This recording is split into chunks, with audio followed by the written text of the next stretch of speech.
आप हमारे चैनल पे नए हो तो चैनल को सब्सक्राइब करना ना भूले और बेल आइकन पे क्लिक करें ताकि हमारे सारे न्यूज स्टोरीज आप सबसे पहले देख सके। किताबें वेद वैसे तो ज्ञान प्राप्त करने का जरिया होता है, मगर कुछ किताबें मौत को हराने के काम भी आती है।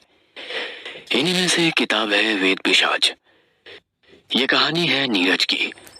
नीरज अपनी बीवी लता के साथ यहाँ रहने आया था। ये इलाका शहर से दूर और जंगल के करीब था। नीरज को ऐसी शांत जगह पर रहना पसंद था।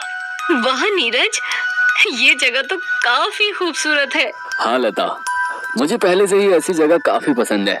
हम तो यहाँ बस कुछ ही दिनों के लिए ही तो आए हैं। अरे कुछ दिनों के लिए ही सही, पर यहाँ सुकून तो मिलेगा। नीरज, ये किसकी आवाज है? तभी वहाँ बिल्ली आ जाती है। अरे तुम खामोखा डर रही हो, ये तो बिल्ली है। ये घर तो कब से बंद पड़ा था, तो फिर ये बिल्ली ये किसकी है? मेरी है। नीरज और लता देखते हैं कि एक अधेड़ उम्र का आदमी, लंबे बाल, लंबी दाढ़ी और माथे पर काला टीका लगाए हुए उनके सामने खड़ा है। जी आप कौन? मैं यही पड़ोस में रहता हूँ और ये बिल्ली भी मेरी है। अच्छा, तो आप हमारे पड़ोसी हैं? हाँ, मगर आपकी तारीफ? हम यहाँ कुछ दिनों के लिए छुट्टियाँ मनाने आए हैं, शहर की भागदौड़ से दूर, जंगल के पास। चलो अच्छा है, बस जंगल से थोड़ा दूर ही रहिए। क्यों? जंगल से हमें कोई खतरा है? कुछ बातें राज रहे तो ही अच्छा है। ऐसा कहकर वो अघोरी वहाँ से चला जाता है। अब नीरज और लता सुकून से अपनी छुट्टियां बिताने लगते हैं। जंगल के पास से ही शहर जाने वाला रास्ता गुजरता था, जहाँ से कभी कभार बड़े ट्रक्स भी गुजरते थे। ऐसे ही एक शाम जब नीरज और लता अपने घर के आंगन में बैठे थे, तभी उन्हें वो बिल्ली फिर से दिखी। देखो लता, वो बिल्ली। तभी बिल्ली को रास्ते के उस तरफ हलचल दिखती है। बिल्ली रास्ते की दूसरी तरफ जाने लगती है। तभी एक ट्रक आता है और ये बिल्ली तो तभी वहाँ घोरी आ जाता है। अपनी बिल्ली को मरा हुआ देख वो खामोश हो जाता है और उसकी आंखों से आंसू बहने लगते हैं। देखिए, अपने आप को संभालिए। अघोरी अपनी बिल्ली की लाश को उठाता है और वहाँ से चला जाता है। ये तो बहुत बुरा हुआ। उसी रात जब नीरज और लता सो रहे होते हैं, तब कुछ आवाज के कारण नीरज की नींद खुल जाती है। नीरज खिड़की से देखता है कि पड़ोस में कुछ अजीब तरीके की आवाज आ रही है। नींद में होने के कारण नीरज उस पर ध्यान नहीं देता और सोने चला जाता है। अगले दिन कल जो कुछ भी हुआ वो बहुत बुरा हुआ। हाँ, और कल से वो आदमी भी दिखाई नहीं दिया। शायद वो सदमे में होगा।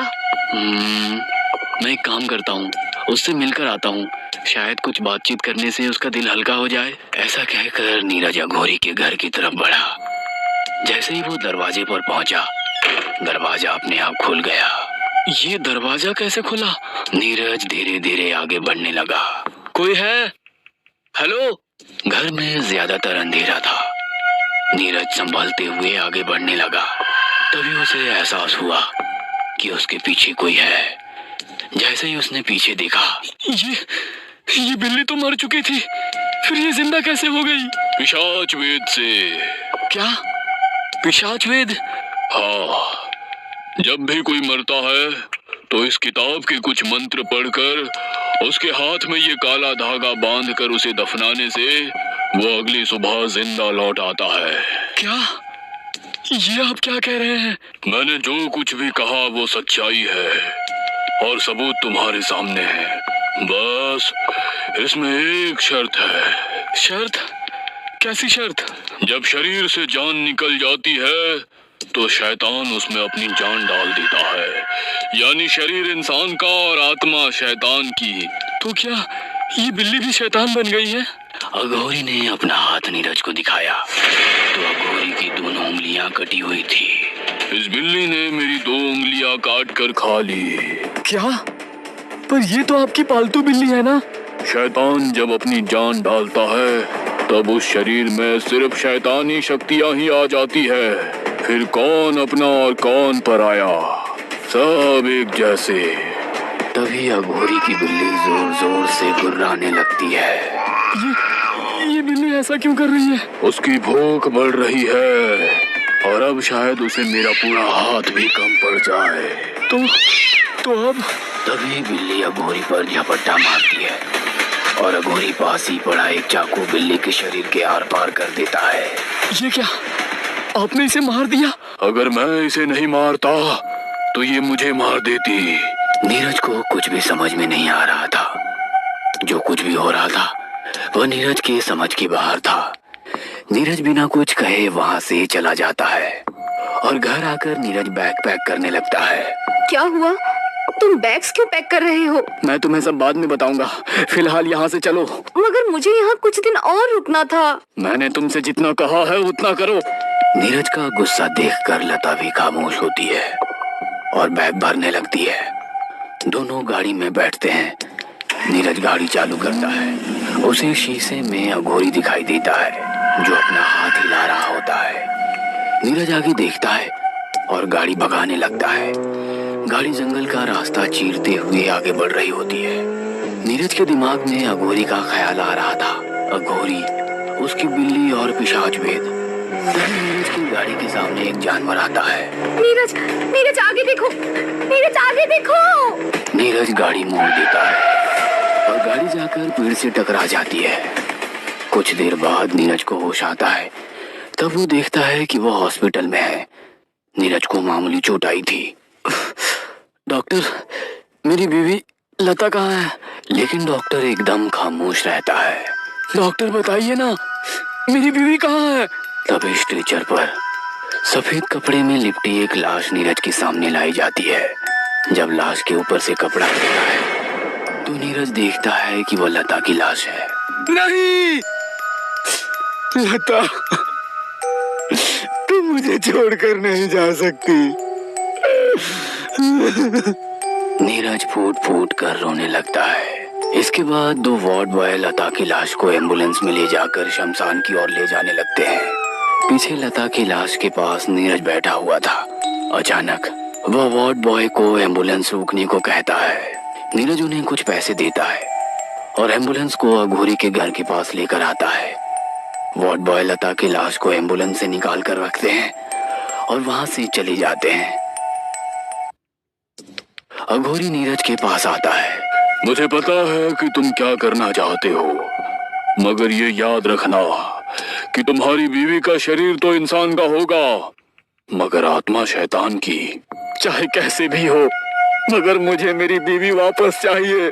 अघोरी और नीरज लता की लाश लेकर शमशान पहुंचते हैं। अघोरी पिशाच वेद से मंत्र पढ़ने लगता है। नीरज लता के हाथ पर काला धागा बांध देता है। इसके बाद दोनों लता की लाश को दफन कर देते हैं।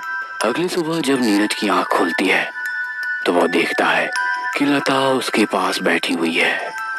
नीरज उसे देखकर खुश हो जाता है। लता, तुम वापस आ गई। मुझे पता था तुम जरूर आओगी। ऐसा कहकर नीरज लता को गले से लगा लेता है, मगर लता ना तो कुछ कहती है ना ही नीरज की बात का जवाब देती है। नीरज लता को वापस पाकर बहुत खुश था। नीरज लता के लिए खाना बनाने लगता है। तभी लता पीछे से आती है और नीरज को पीछे से पकड़ लेती है। क्या बात है, तुम तो बड़े रोमांटिक मूड में लग रही हो। तभी लता नीरज का कान काट कर खा लेती है। ये तुमने क्या किया? मेरा कान। नीरज को अघोरी की बात याद आती है। उसे अपनी गलती का एहसास होता है, पर अब नीरज के पास लता को मारने के अलावा कोई रास्ता नहीं था। पर लता को वापस खोने का डर उसे ये करने से रोक रहा था। तभी वहाँ अघोरी आ जाता है। अच्छा हुआ आप आ गए। मुझसे बहुत बड़ी गलती हो गई है। गलती तुमसे नहीं, मुझसे ही हुई है। तभी नीरज देखता है कि अघोरी के हाथ में भी वही काला धागा है जो लता के हाथ में है।